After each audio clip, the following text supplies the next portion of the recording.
যত গরম বাড়ছে, এমনিতে দিদিমণির গরম তো এমনিতে এই সময় গরম বাড়ছে, তার মধ্যে আবার দিদিমণি তো মাঝে মাঝে হিন্দিতে ভাষণ দিচ্ছে, টেম্পারেচার আরো বেড়ে যাচ্ছে, এমন হিন্দি বলছে, টেম্পারেচার বেড়ে যাচ্ছে।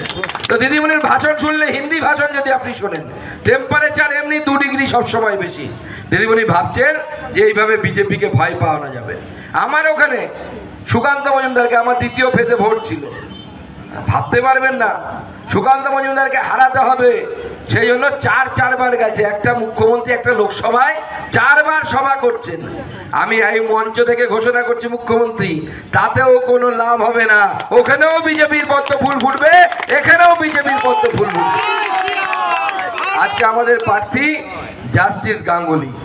জাস্টিস গাঙ্গুলি কোনো একজন বিচারক নন, জাস্টিস গাঙ্গুলি কোনো একজন ব্যক্তির শুধু নন, জাস্টিস গাঙ্গুলি মানে প্রতিবাদের ভাষা। 1 নাম্বার প্রার্থী, সেজন্য 1 নম্বরের নাম পদ্ম ফুলে ভোট দেবেন। যারা পদ্ম ফুলে ভোট দেবেন তারা তো অবশ্যই 1 নাম্বার টিপবেন। আর তৃণমূল কংগ্রেসের সমর্থক যারা আছেন, যারা বুঝতে পারছেন কোথায় তৃণমূলে ভোট দেবে ভাবছেন, তারা আগে মেশিনটা 1 নম্বরে দিয়ে চেক করে নেবেন নীল আলো জ্বলছে কিনা, তারপরে অন্য জায়গায় দেবেন। ওরা কোথায় আছে? 2 নম্বরে। হ্যাঁ, 2 নম্বরই প্রার্থী 2 নম্বরে আছে, তাই তো? তৃণমূল কংগ্রেসের প্রার্থীর নাম কি? দেবাংশু। কি বলছে? ভাটাংশু। আরে যাই হোক, সে এক সময় বলেছিল যারা তৃণমূল কংগ্রেস থেকে বিজেপিতে এসছে, তারা বিজেপি থেকে তৃণমূল কংগ্রেসে ফেরত চেয়ে গেলে দরজার সামনে নাকি শুয়ে পড়ে আটকাবে। উনি শুয়ে থাকলেন, সবাই পা দিয়ে মারিয়ে চলে গেল। দেবাংশু ভট্টাচার্য যখন পাপোশ ভট্টাচার্য হয়ে গেছে, পাপোশ হয়ে গেছে সমান হয়ে একদম, তো তাকে ভোট দেওয়া যাবে না। ভাবতে পারেন, এখানে বসে বসে জয় বাংলা জয় বাংলা করে চিৎকার করছে দেবাংশু ভট্টাচার্য, তাই তো? দেবাংশু ভট্টাচার্যের বাবা কোথায় কাজ করেন খবর রাখেন তো? গুজরাটে কাজ করে।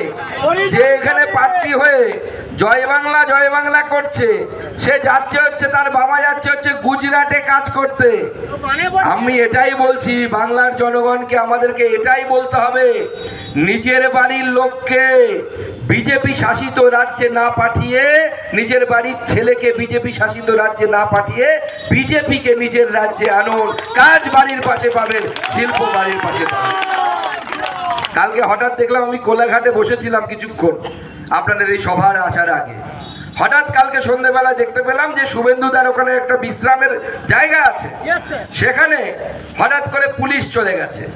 পুলিশ তো গেছে, তার সাথে আবার নাকি আইপ্যাকের ছেলেদেরকে নিয়ে গেছে। আপনারা দেখেছেন, আপনারা ভালো বলতে পারবেন। একে রামে রক্ষে নেই, তার উপরে আবার সুগ্রীব দোষণ, সেই হয়েছে এদের অবস্থা। দিদিমণি ভাবছে যে এইভাবে বিজেপিকে ভয় পাইয়ে দেওয়া যাবে। দিদিমণি, এভাবে বিজেপি ভয় পাবেন, আপনি ফালতু চেষ্টা করছেন। আপনার এই যে উন্মাদনা, অর্থাৎ উন্মত্ততা, পাগলামি, যত গরম বাড়ছে, এমনিতে দিদিমণির গরম তো এমনিতে এই সময় গরম বাড়ছে, তার মধ্যে আবার দিদিমণি তো মাঝে মাঝে হিন্দিতে ভাষণ দিচ্ছে, টেম্পারেচার আরো বেড়ে যাচ্ছে, এমন হিন্দি বলছে, টেম্পারেচার বেড়ে যাচ্ছে। তো দিদিমণির ভাষণ শুনলে, হিন্দি ভাষণ যদি আপনি শোনেন, টেম্পারেচার এমনি 2 ডিগ্রি সবসময় বেশি। দিদিমণি ভাবছেন যে এইভাবে বিজেপিকে ভয় পাওয়ানো যাবে। আমার ওখানে সুকান্ত মজুমদারকে আমার 2য় ফেজে ভোট ছিল, ভাবতে পারবেন না, সুকান্ত মজুমদারকে হারাতে হবে, সেই জন্য 4বার গেছে, একটা মুখ্যমন্ত্রী একটা লোকসভায় 4বার সভা করছেন। আমি এই মঞ্চ থেকে ঘোষণা করছি মুখ্যমন্ত্রী, তাতেও কোনো লাভ হবে না, ওখানেও বিজেপির পদ্ম ফুল ফুটবে, এখানেও বিজেপির পদ্ম ফুল ফুটবে। আজকে আমাদের প্রার্থী জাস্টিস গাঙ্গুলি। জাস্টিস গাঙ্গুলি কোনো একজন বিচারক নন, জাস্টিস গাঙ্গুলি কোনো একজন ব্যক্তির শুধু নন, জাস্টিস গাঙ্গুলি মানে প্রতিবাদের ভাষা, অন্যায়ের ভাষা, চুরির বিরুদ্ধে রুখে দাঁড়ানোর ভাষা।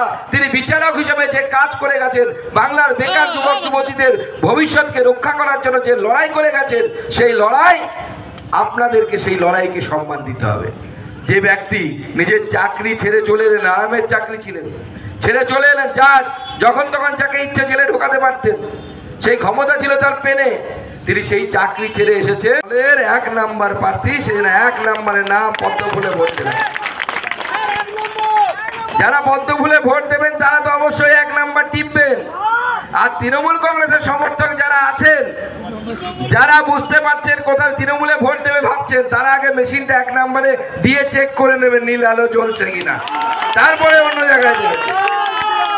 ওরা কোথায় আছে? 2 নম্বরে। হ্যাঁ, 2 নম্বরই প্রার্থী 2 নম্বরে আছে, তাই তো?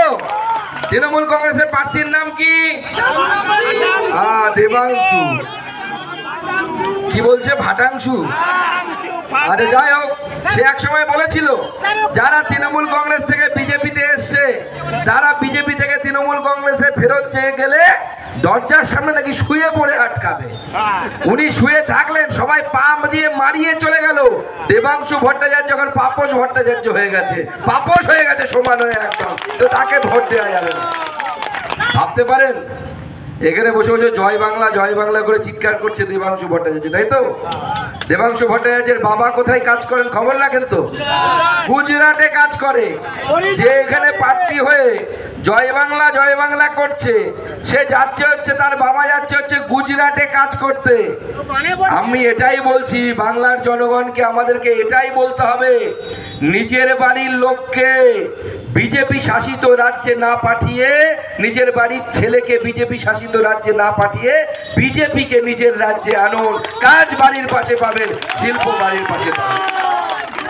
কালকে হঠাৎ দেখলাম, আমি কোলাঘাটে বসেছিলাম কিছুক্ষণ আপনাদের এই সভার আসার আগে, হঠাৎ কালকে সন্ধ্যেবেলা দেখতে পেলাম যে শুভেন্দুদার ওখানে একটা বিশ্রামের জায়গা আছে, সেখানে হঠাৎ করে পুলিশ চলে গেছে।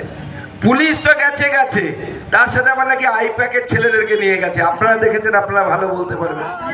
একের আমে রক্ষে নেই, তার উপরে আবার সুগ্রীব দোষর, সেই হয়েছে এদের অবস্থা। দিদিমণি ভাবছে যে এইভাবে বিজেপিকে ভয় পাইয়ে দেওয়া যাবে। দিদিমণি, এভাবে বিজেপি ভয় পাবেন, আপনি ফালতু চেষ্টা করছেন। আপনার এই যে উন্মাদনা, অর্থাৎ উন্মত্ততা, পাগলামি, যত গরম বাড়ছে, এমনিতে দিদিমণির গরম তো এমনিতে এই সময় গরম বাড়ছে, তার মধ্যে আবার দিদিমণিতে মাঝে মাঝে হিন্দিতে ভাষণ দিচ্ছে, টেম্পারেচার আরো বেড়ে যাচ্ছে, এমন হিন্দি বলছে, টেম্পারেচার বেড়ে যাচ্ছে। তো দিদিমণির ভাষণ শুনলে, হিন্দি ভাষণ যদি আপনি শোনেন, টেম্পারেচার এমনি 2 ডিগ্রি সবসময় বেশি। দিদিমণি ভাবছেন যে এইভাবে বিজেপিকে ভয় পাওয়ানো যাবে। আমার ওখানে সুকান্ত মজুমদারকে, আমার 2য় ফেজে ভোট ছিল, ভাবতে পারবেন না, সুকান্ত মজুমদারকে হারাতে হবে, সেই জন্য 4বার গেছে। একটা মুখ্যমন্ত্রী একটা লোকসভায় 4বার সভা করছেন। আমি এই মঞ্চ থেকে ঘোষণা করছি, মুখ্যমন্ত্রী, তাতেও কোনো লাভ হবে না। ওখানেও বিজেপির পদ্ম ফুল ফুটবে, এখানেও বিজেপির পদ্ম ফুল ফুটবে। আজকে আমাদের প্রার্থী জাস্টিস গাঙ্গুলি। জাস্টিস গাঙ্গুলি কোনো একজন বিচারক নন, জাস্টিস গাঙ্গুলি কোনো একজন ব্যক্তির শুধু নন।